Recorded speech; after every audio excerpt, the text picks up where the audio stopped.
Bharat Singh ADM की कार्यालय से जारी हुए हैं। इसमें महेश छाबड़ा पुत्र श्री चरण दास छाबड़ा, महेश छाबड़ा पुत्र श्री चरण दास छाबड़ा, गुलशन छाबड़ा पुत्र श्री चरण दास छाबड़ा, श्री चरण दास छाबड़ा पुत्र श्री जयचंद छाबड़ा।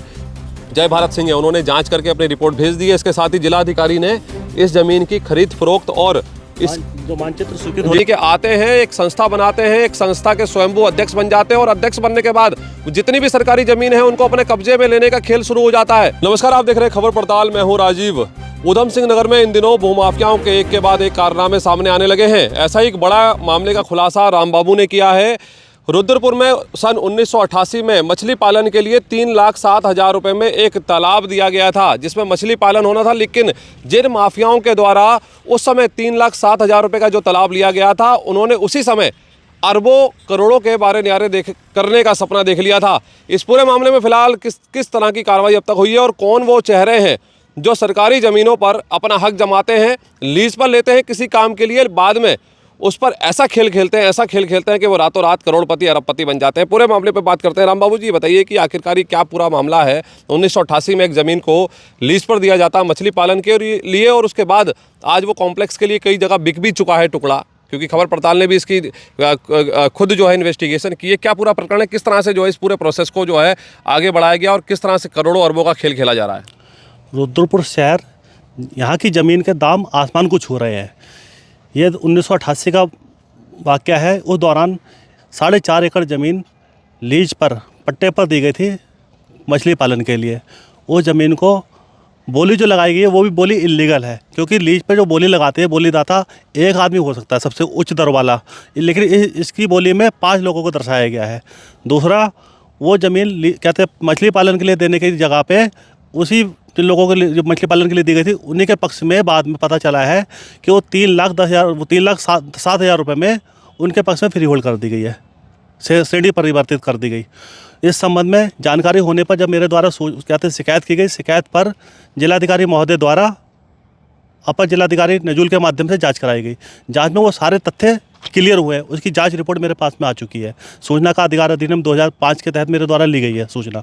उसमें उन्होंने क्लियर करा कि भाई जो लमरा की ज़मीन थी, लमरा की ज़मीन को इन्होंने दिखाया है मछली पालन के लिए, और ज़मीन जो है वो नजूल की 156 नंबर है। कैसे ऐसा कौन सा खेल खेला, ऐसा कौन से इन्होंने गुणा भाग गणित दौड़ाया कि जो सरकारी ज़मीन थी लगभग 4.5 एकड़ के आसपास की ज़मीन है, ये इनके नाम भी दर्ज हो जाती है। आज उस ज़मीन को कई जगह बेच दिया जाता है, कई जगह के बयाने खा लिए जाते हैं, करोड़पति अरबपति ये लोग बन जाते हैं। कौन लोग हैं ये इस पूरे खेल में शामिल और किस तरह से इन्होंने खेल का चक्र रचा?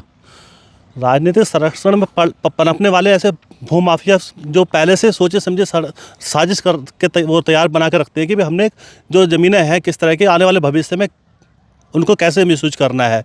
कौड़ियों के रेट में सरकारी अधिकारियों को करोड़ों रुपए के वारे न्यारे करके अरबों रुपए की प्रॉपर्टी को कौड़ियों के दाम में अपने नाम वो करा लेते हैं फ्री होल्ड। वही उसमें सेटिंग चलती है। इसका तो क्लियर प्रमाण आ चुका है मेरे पास में।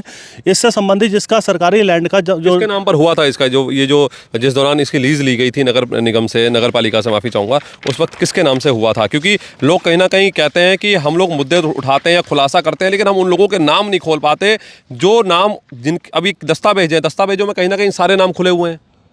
इसकी जो नीलामी हुई थी मछली तालाब के लिए 5 लोगों के नाम पर नीलामी हुई थी।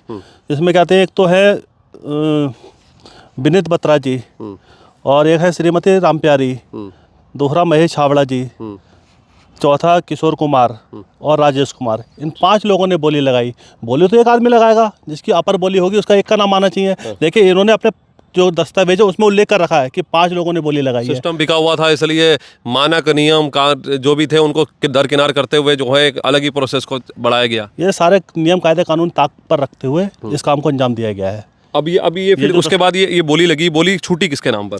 बोली इन 5 लोगों के नाम पर दिखा रही है, छूटी है। ठीक है। अब ये कहते हैं मछली पालन के लिए जो बोली छोड़ी गई है वो फ्री होल्ड कैसे हो गई प्रॉपर्टी? सबसे बड़ा सवाल ये है।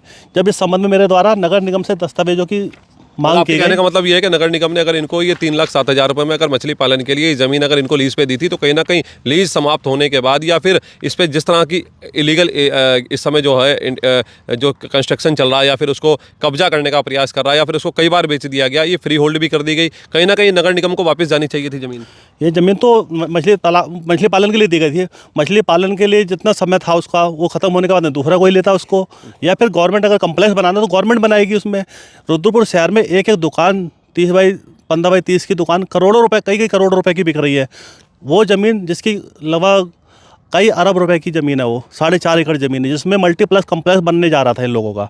जब जानकारी में आया तो हमने शिकायत की है, शिकायत पे ये जांच क्लियर हुई है। उसमें कहते हैं इन्होंने अभिलेखों में फर्जी कई जगह पे हेरा फेरी की है, कोर्ट रचना की है, प्लस गलत तरीके से इन्होंने जो फ्री होल्ड किया है उसको निरस्त करने की जिलाधिकारी महोदय द्वारा शासन को संस्तुति की जा एक चुकी बार है। आपको कॉपी दिखाई जिसमें इनको नोटिस जारी हुआ है, हालांकि मैं वो नामों का खुलासा कर दे रहे हैं क्योंकि मुझे पता है ना बाद में कहीं ना कहीं ये चीज़ें आती हैं, लोग कहते हैं कि अगर आप इतना बड़ा खुलासा कर रहे हैं तो आपका नाम क्यों नहीं बता रहे हैं। तो मैं आपको बता देता हूँ कि आखिरकार किन लोगों ने इस पूरे खेल को करने का प्लान रचा था।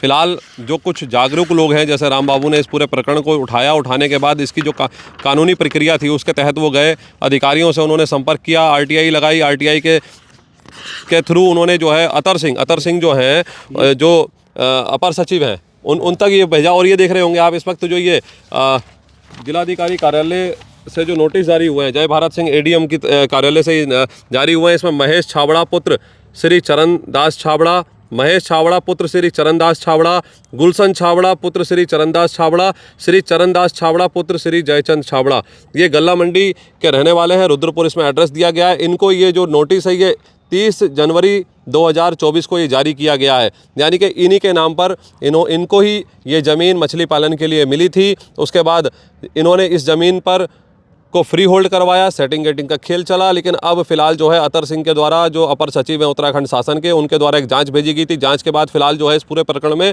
जो जय भारत सिंह है उन्होंने जांच करके अपनी रिपोर्ट भेज दी है। इसके साथ ही जिलाधिकारी ने इस ज़मीन की खरीद फरोख्त और इस जो मानचित्र स्वीकृत होने जा रहा है, क्या अब तक कार्रवाई हुई है इसमें? इस ज़मीन पर मल्टीप्लेक्स कम्प्लेक्स बनने जा रहा था। इसकी सूचना होने पर क्या शिकायत की गई थी। शिकायत पे क्या उन्होंने जिलाधिकारी महोदय द्वारा इनको प्राधिकरण के उपाध्यक्ष महोदय को लेटर जारी किया है। उसमें जो कम्प्लेक्स का निर्माण वगैरह है उस पर रोक लगा दी गई है। उपरोक्त भूमि से संबंधित मानचित्र तथा लेआउट स्वीकृति की प्रक्रिया स्थगित करने का कष्ट करें। ये जय भारत जी की तरफ से जो अपर जिलाधिकारी नजूल थे उन्होंने उपाध्यक्ष जिला स्त्रीय विकास प्राधिकरण को जारी किया है। तो आप देख रहे हैं अब इसमें क्या, अब ये बताइए कि सारी चीज़ें हो चुकी है बावजूद उसके कहीं ना कहीं अभी भी हौसले बुलंद हैं। इस पर क्या लीगल एक्शन या सरकार को या फिर एडमिनिस्ट्रेशन को लेना चाहिए अभी? इस संपूर्ण मामले में जो फर्जीवाड़ा हुआ है, इसमें जो दोषी अधिकारी, कर्मचारी और जो माफिया लोग हैं, भूमाफिया, इन लोगों के खिलाफ उचित धाराओं में मुकदमा कायम होना चाहिए। और इस ज़मीन का जो फर्जी तरीके से उन्होंने रजिस्ट्री कराई है, फ्री होल्ड कराया है, उसको निरस्त करते हुए सरकार को अपना कब्जा लेना चाहिए। तो राम बाबू ने जिस तरह से बताया कि इस पूरे प्रकरण में किस तरह की कार्रवाई होनी चाहिए, लेकिन फिलहाल अभी सिस्टम जाग तो गया है लेकिन कार्रवाई थोड़ी स्लो है। और आखिरकार कब तक इस ज़मीन को सरकार अपने कब्जे में ले पाएगी, क्योंकि साफ तौर पर मुख्यमंत्री धामी के निर्देश हैं कि जितनी भी सरकारी ज़मीनों पर लोगों ने कब्जा कर रखा है उस कब्जे को मुक्त कराया जाए। और हाँ, ये आज आप पहला पार्ट देख रहे हैं, अब ये मुहिम खबर पड़ताल की लगातार जारी रहेगी। कुछ लोग कहाँ से आ रहे हैं और वो उत्तराखंड को अपनी शरण स्थली बना ले रहे हैं।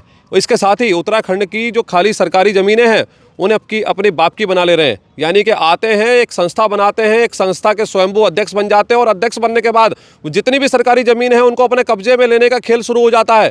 और हाँ, एक चीज़ और बता दें आपको, इनको अध्यक्ष पद से कोई हटा भी नहीं सकता, क्योंकि अध्यक्ष के साथ में जो कार्यकारिणी होती है पूरी संगठन की, वो इनके चाचा, ताऊ, रिश्तेदार, पत्नी, बीवी, बच्चे सब लोग शामिल होते हैं। इसलिए ताकि कोई और अध्यक्ष ना बन सके और जो ज़मीन उन्होंने कब्जा करी है उस संस्था की आड़ में उसका मालिक कोई और ना बन जाए। इस रैकेट का, इस खेल का भी हम खुलासा करेंगे कि आखिरकार कहाँ से ये लोग आते हैं और किस मंसूबे को लेकर के आते हैं और वो कैसे अपने मंसूबे को अंजाम देते हैं और किस तरह से फर्जीवाड़ा करते हुए न्यायालय को भी गुमराह करते हैं। इस सभी अपडेट्स खबर पड़ताल आपको जल्द पहुँचाएगा। ताज़ा तरीन खबरों के लिए बने रहिए खबर पड़ताल के साथ। फिलहाल नमस्कार।